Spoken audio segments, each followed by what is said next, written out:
Bab 184, Aspek Ketidakpastian. Diunggah oleh Baca Suara.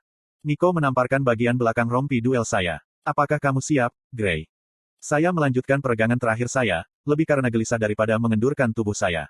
Kami berada di ruang tunggu bawah tanah di mana lusinan siswa lain mempraktikkan teknik mereka di atas tikar empuk atau berjalan mondar-mandir dengan gelisah sampai nama mereka dipanggil oleh salah satu petugas. Aku sudah siap, jawabku akhirnya sambil mengayunkan lenganku. Ayolah, Anda harus lebih percaya diri dari itu, lebih lapar, desak Nico. Aku tahu betapa sulitnya kamu, diintimidasi oleh semua orang dari divisi kedua dan pertama. Bagaimana kamu bisa tahu seberapa keras aku memilikinya? Aku memotong, kesal. Pindah dari divisi 4 ke divisi 3 tahun lalu membuat, lelucon, mereka, yang sebagian besar berakhir pada saya memiliki bekas dan tulang patah, lebih buruk karena saya tampaknya tidak tahu tempat saya. Kasihan saya, Nico tergagap, kaget dengan ketajaman saya. Kamu berada di kelas 1 divisi 1, dihormati oleh guru dan teman sebaya. Sementara saya bangga dengan Anda untuk itu, tapi jangan berpikir itu berarti Anda tahu apa yang telah saya alami selama beberapa tahun terakhir ini. Petik 2. Dia mengangguk. Aku hanya berusaha membantu. Aku menghela nafas. Tidak apa-apa. Maaf telah membentakmu. Aku benar-benar muak dengan para bangsawan yang memamerkan nama rumah mereka sebagai lencana untuk melakukan apapun yang mereka inginkan padaku. Petik 2. Ya, tidak membantu bahwa sebagian besar orang tua mereka adalah pendonor yang baik di akademi. Itu hanya berfungsi untuk membuat para guru menutup mata terhadap siswa tanpa keluarga untuk mendukung mereka seperti kita. Petik 2. Setidaknya mereka memperlakukan kamu dengan baik, kataku, duduk dengan punggungku menempel di dinding yang dingin. Menjadi lebih baik pada mereka secara intelektual tampaknya tidak melukai ego mereka hampir sama baiknya dengan mereka dalam pertempuran. Terima kasih Tuhan untuk itu, Nico terkekeh. Setidaknya kamu bisa membela diri. Saya setuju. Aku hanya berharap para hakim tidak akan sama tidak adilnya dengan mereka dan biarkan aku akhirnya masuk ke divisi kedua. Serius, sekalipun level Ki Anda tidak setinggi, dengan mempertimbangkan kemampuan bertarung Anda secara keseluruhan setidaknya harus menempatkan Anda di divisi 2 tahun lalu. Aku masih tidak percaya mereka menahanmu bahkan setelah kau memukul bocah yang suka mulut itu. Petik 2. Mengejek? Saya bertanya, ingat dia mengejek saya sebelum awal pertandingan, mengatakan dia bisa mengalahkan saya dengan satu tangan. Nico menahan tawa karena takut bocah yang dimaksud itu ada di suatu ruangan besar. Pertandingan itu selesai begitu cepat, dia bahkan tidak punya waktu untuk mengeluarkan tangannya dari sakunya. Namun, disinilah aku, mengambil bagian dalam duel penilaian ketat ini. Aku membenturkan kepalaku ke dinding, membiarkan rasa sakit tumpul menghapus keputusasaan-ku. Tentang itu, Nico menurunkan suaranya. Saya mendengar dari mahasiswa teknik lain bahwa ada hakim baru tahun ini, dikatakan dingin dan tidak memihak. Aku mengangkat alis. Bagaimana siswa teknik tahu tentang itu? Nico batuk dan membuang muka. Seharusnya, dia juga wanita yang sangat menarik. Anda tahu bagaimana dengan orang-orang teknik, mereka sekelompok cabul. Petik 2. Sepertinya itu termasuk kamu juga, aku menyeringai. Aku ingin tahu apa yang akan dipikirkan Cecilia ketika aku mengatakan ini padanya. Kamu tidak akan melakukannya. Wajah Nico memucat. Lagi pula aku sudah selesai mencoba dan membantumu.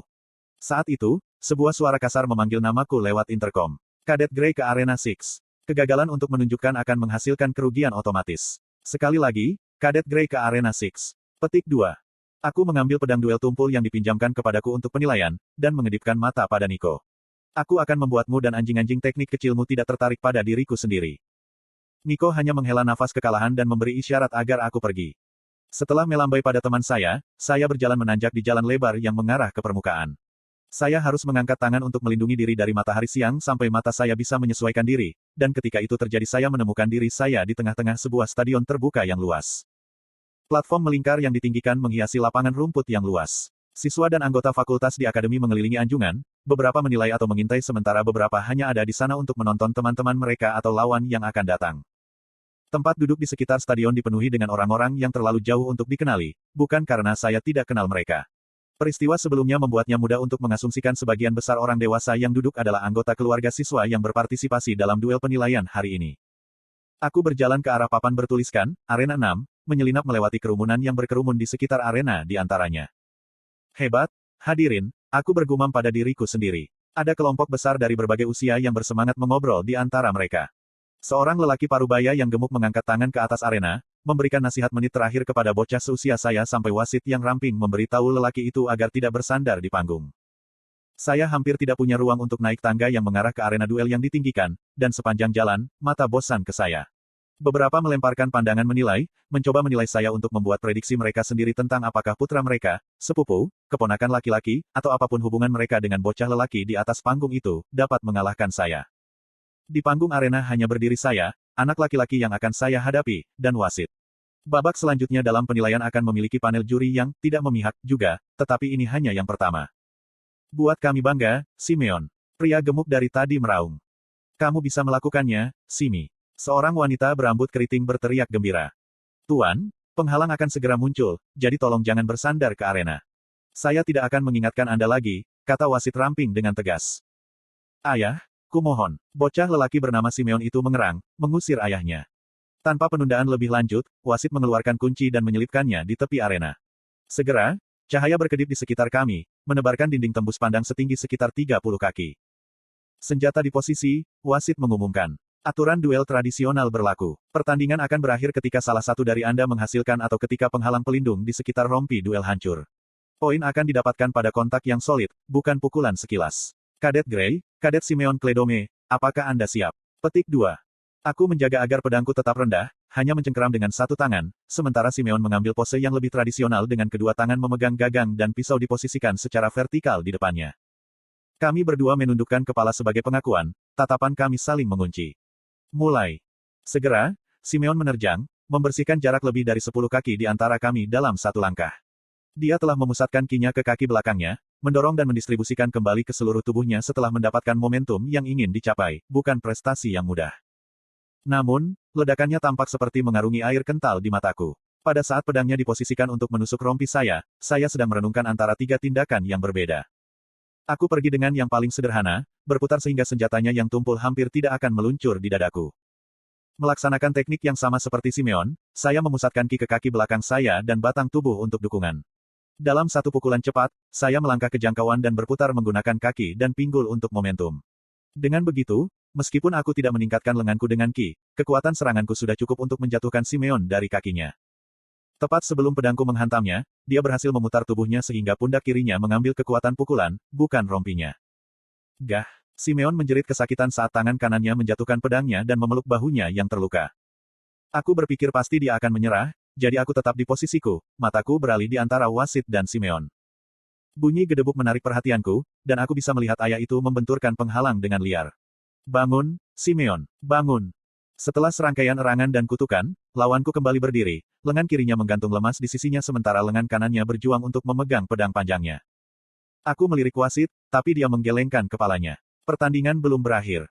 Dalam tindakan putus asa, Simeon mencoba untuk menangkap saya lengah sementara perhatian saya tertuju pada wasit. Dia berlari sekali lagi, mengorbankan kecepatannya dengan mengalokasikan sebagian besar ki-nya ke lengannya. Dengan lengan kanannya yang diperkuat, dia bisa dengan mudah mengayunkan pedang duel yang berat. Keras kepalanya terhormat, tapi pertandingan sudah berakhir.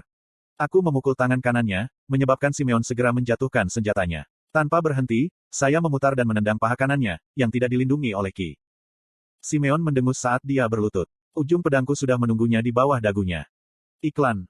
Aku hasil, desahnya. Tidak, protes ayahnya, membenturkan tembok ke penghalang. Bocah itu curang. Tidak mungkin Simeon saya akan kalah dari tikus tanpa nama. Petik 2.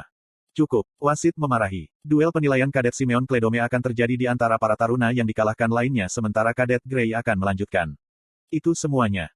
Dengan itu, wasit menarik penghalang dan membiarkan kami pergi. Simeon berjalan menuruni tangga itu seperti jiwanya yang baru saja layu. Saya hampir merasa tidak enak untuknya. Kontrol ki-nya dianggap cukup baik karena sebagian besar anak-anak di divisi saya sekarang memahami dengan kuat penguatan tubuh dasar, bukan alokasi ki.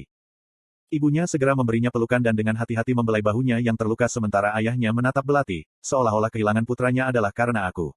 Kurasa begitu, jadi aku balas menatap dan melakukan hal yang terhormat kepada lelaki gemuk rumah Kledome. Aku tersenyum sopan. Sekarang, jika dia melihat itu sebagai kasar atau sombong, itu ada pada dirinya.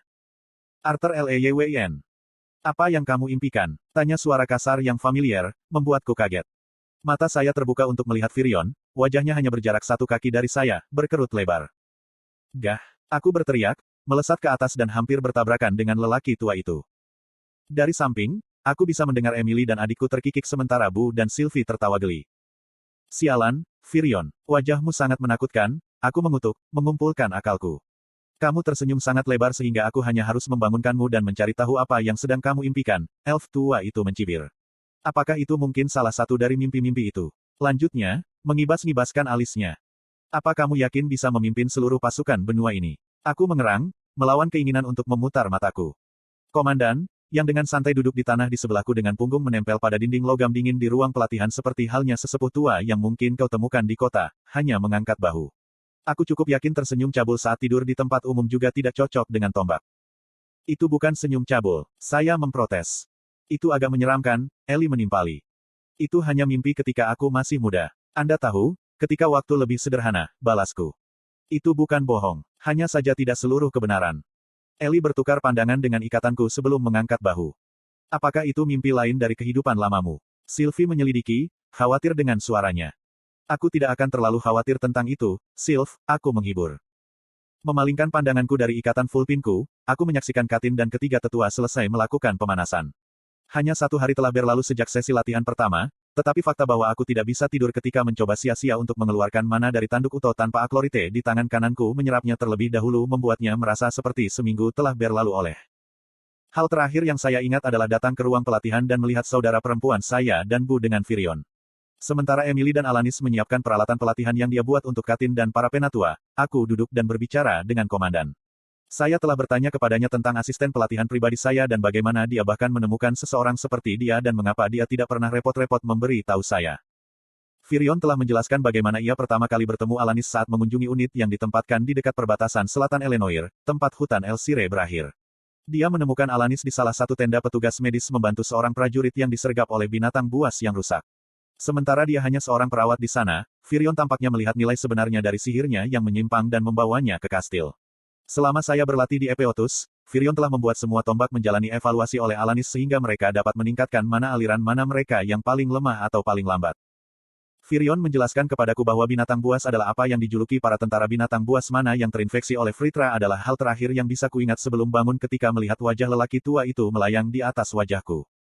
Mencoba melepaskan rasa letih yang berkepanjangan, aku bangkit dan menggeliat. Sepertinya bocah itu sudah siap, seru Virion, memberi isyarat pada Emily.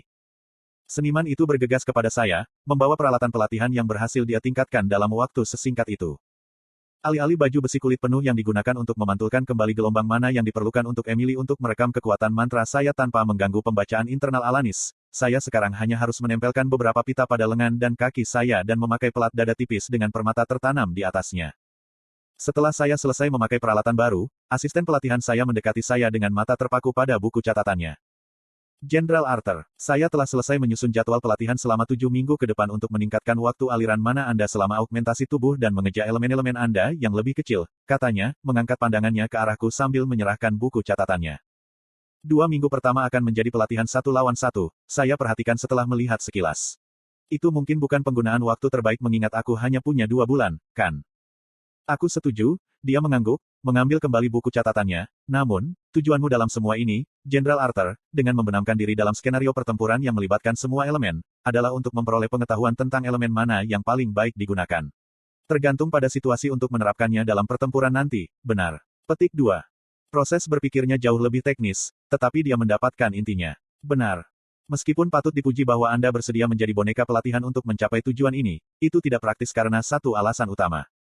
Pernyataannya membuat saya penasaran. Lanjutkan. Menurut pemahaman saya setelah penilaian Anda dengan 4 pelatih Anda, alasan utama Anda, maafkan keterus-terangan saya, masalah berasal dari seberapa kuat gaya bertarung Anda, jawabnya. Menurut pemahaman saya, Anda sebelumnya telah mencoba melatih elemen Anda yang lebih rendah sebelumnya dengan secara paksa menghambat elemen terkuat Anda, benar. Namun, bahkan setelah melakukannya, setelah kamu membiarkan dirimu kembali ke elemen yang lebih nyaman, gaya bertarungmu kembali ke apa yang aku kumpulkan sebagai pertarungan jarak dekat dengan integrasi unsur dalam seranganmu. Kedengarannya benar, kataku, berpikir tentang apa gaya bertarung inti saya. Sebagian besar kemampuanku telah meningkat sejak zamanku sebagai Grey, tetapi gaya intiku, yang merupakan penggunaan pedang dan tubuh, masih ada, meskipun membaik setelah pelatihanku dengan Asura, Cordry. Agar tubuhmu mempelajari cara-cara baru bertarung di luar metode biasa, transisi lambat diperlukan, bersama dengan komponen penting lainnya, ketidakpastian. Saya bisa memberitahu mata Alanis yang berbinar bahwa dia hampir sama antusiasnya dengan regimen pelatihan seperti halnya Emily tentang artifisi. Jenderal Arthur, Anda akan mulai dengan tatap muka 4 lawan 4 pelatihan di sini hari ini. Mereka akan bertukar tempat dalam kerangka waktu acak sehingga tubuh Anda tidak akan mendapatkan kesempatan untuk menyesuaikan diri, jelasnya dengan nada serius. Selain itu, untuk setiap sesi, Anda tidak akan dapat menggunakan satu elemen. Dan elemen apa itu? Tanyaku, membaca catatannya. Peri yang biasanya tanpa ekspresi itu memiliki sedikit senyum. Itu akan dipilih secara acak dan diaktifkan secara acak, Jenderal Arthur. Tidak bisa ditebak, ingat. Petik 2. Sepertinya ide pertamaku tentang pertarungan 4 lawan 1 dengan tanpa otak menjadi lebih berbelit-belit. Aku terkekeh. Regimen pelatihan yang dia buat untuk tombak lain sama rumitnya. Firion tertawa, berdiri. Setelah membersihkan jubahnya, Firion menuju ke pintu. Aku akan datang kapan saja untuk melihat bagaimana perkembangannya. Alanis, jangan hancurkan Arthur. Saya masih membutuhkannya. Petik 2. Alanis mengangguk dengan tegas, seolah dia dengan serius menganggapnya sebagai kemungkinan. Dengan itu, peri tua mengucapkan selamat tinggal kepada kami. Katin dan para tetua, yang baru saja selesai melakukan pemanasan, menunjukkan rasa hormat mereka ketika sang komandan pergi. Peralatan sudah siap untuk pergi. Seru Emily begitu pintu menutup di belakang Firion. Aku melihat sekeliling ke ruang pelatihan, melihat Katin menutupi dahinya dengan sapu tangan dan Hester meluruskan kerutan kerut dengan jubah ketatnya. Jadi, siapa aku melawan Fir? Tanah di bawah kakiku tiba-tiba melonjak seperti pegas, mendorongku ke udara. Saya terkejut mungkin selama sepersekian detik sebelum menyadari bahwa itu pasti Bun. Sudah kurang dari sehari sejak saya pertama kali bertemu bola otot berjanggut dan dia sudah menjadi agak dapat diprediksi. Tubuhku diluncurkan sekitar 20 kaki di udara dan ketika aku berhasil memelintir diriku untuk menghadapi lawan pertamaku, kurcaci tua itu menungguku dengan senyum lebar, lengannya yang melotot terentang lebar seolah berharap aku akan memeluknya. Senyum merayap di wajahku ketika aku menyedot mana ke tanganku. Setidaknya aku tidak akan bosan.